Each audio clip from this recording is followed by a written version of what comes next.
Shakespeare's shortest and bloodiest tragedy, Macbeth tells the story of a brave Scottish general Macbeth who receives a prophecy from a trio of sinister witches that one day he will become King of Scotland. Consumed with ambitious thoughts and spurred to action by his wife, Macbeth murders King Duncan and seizes the throne for himself. He begins his reign racked with guilt and fear and soon becomes a tyrannical ruler, as he is forced to commit more and more murders to protect himself from enmity and suspicion.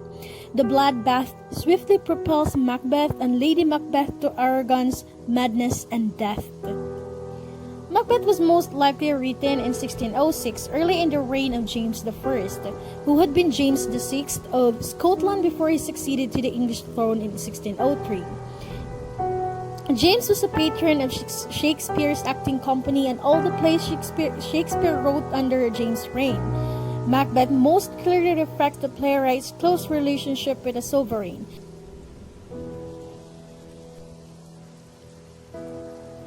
Macbeth is a tragedy that tells the story of a soldier whose overriding ambition and thirst for power cause him to abandon his morals and bring about the near destruction of the kingdom he seeks to rule.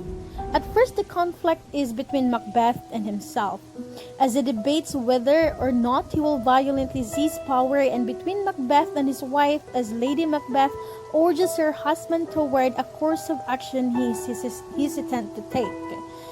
Once Macbeth stops struggling against his ambition, the conflict shifts. It then primarily exists between Macbeth and the other characters, in particular Banquo and Macduff, who challenge his authority. Macbeth is a protagonist in the sense that he is the main focus of the narrative and that audiences frequently have access to his point of view. However, as he often acts against his own best interest, as well as the best interest of the other characters in his country, he is also the antagonist, the character who opposed Macbeth and eventually defeat him in order to restore order and justice. The play actually opens with the consequences of someone else's ambition. In the first scene, audiences hear about the bloody conflict that resulted from the rebellion led by the Thane of Cawdor. The rebellion foreshadows the consequences of overreaching one's role. The conflict is initiated when Macbeth encounters the witches who prophesies that he will become first the Thane of Cawdor and then the King of Scotland.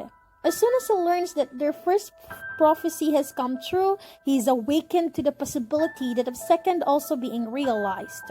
As Macbeth marvels to himself, two truths are told as happy prologues to the swelling act of the imperial theme.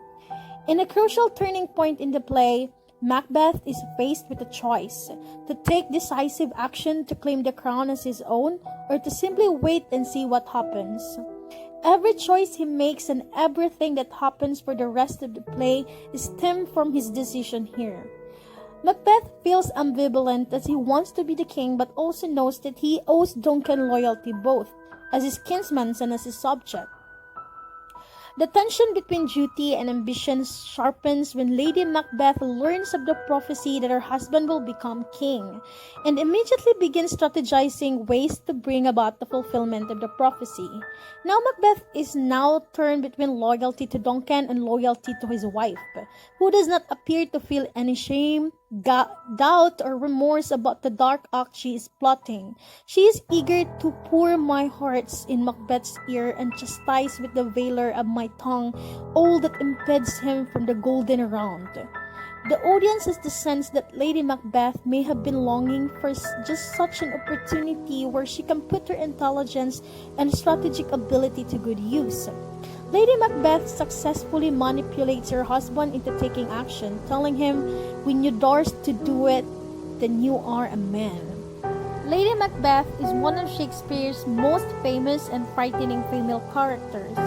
When you first see her, she is already plotting Duncan's murder, and she is stronger, more ruthless, and more ambitious than her husband.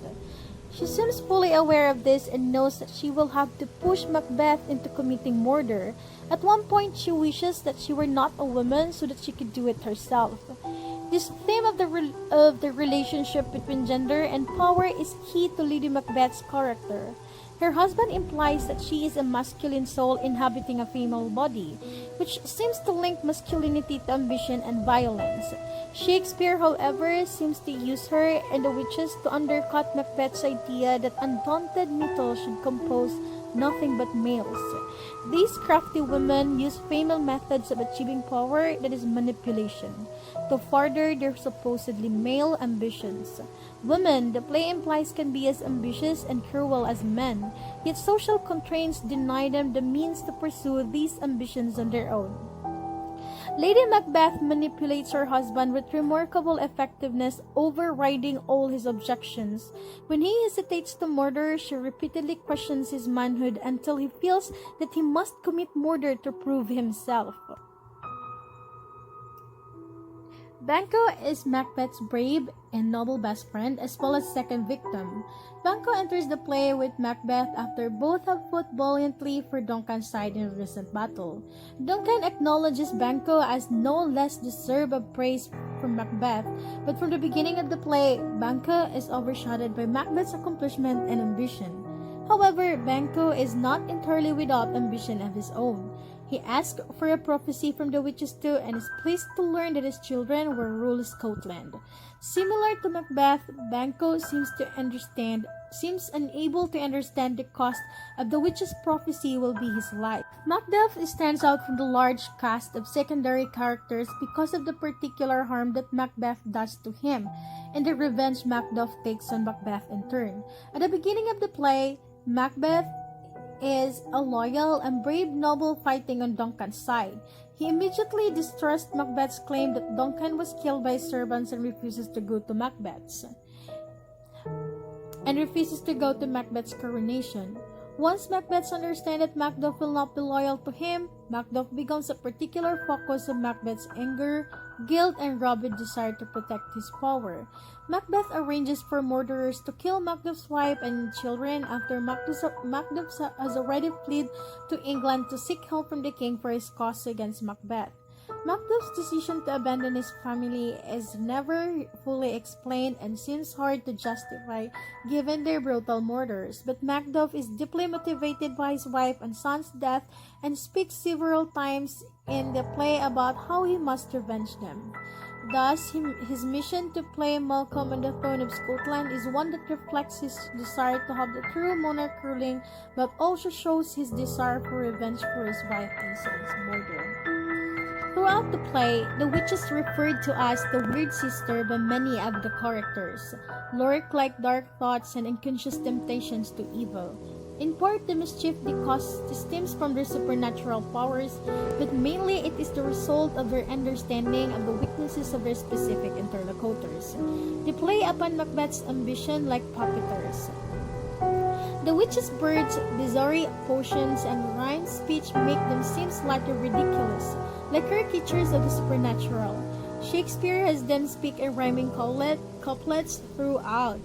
Their most famous line is probably "Double, double, toil and trouble, a fire burn and cauldron bubble," which separates them from the other characters, who almost speak in blank verse.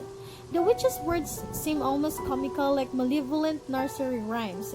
Despite the absurdity of their Eye of Newt and Two of Frog recipes, however, they are clearly the most dangerous characters in the play, being both tremendously powerful and utterly wicked. The audience is left to ask whether the witches are independent agents toying with human lives or agents of fate, whose prophecies are only reports of the inevitable. The witches bear a striking and obviously intentional resemblance to the fates, female characters in both Norse and Greek mythology. In Greek mythology, they call them moirae, who weave the fabric of human lives and then cut the threads to end them. Some of their prophecies seem self-fulfilling. For example, it is doubtful that Macbeth would have murdered his king without the push given by the witches' predictions.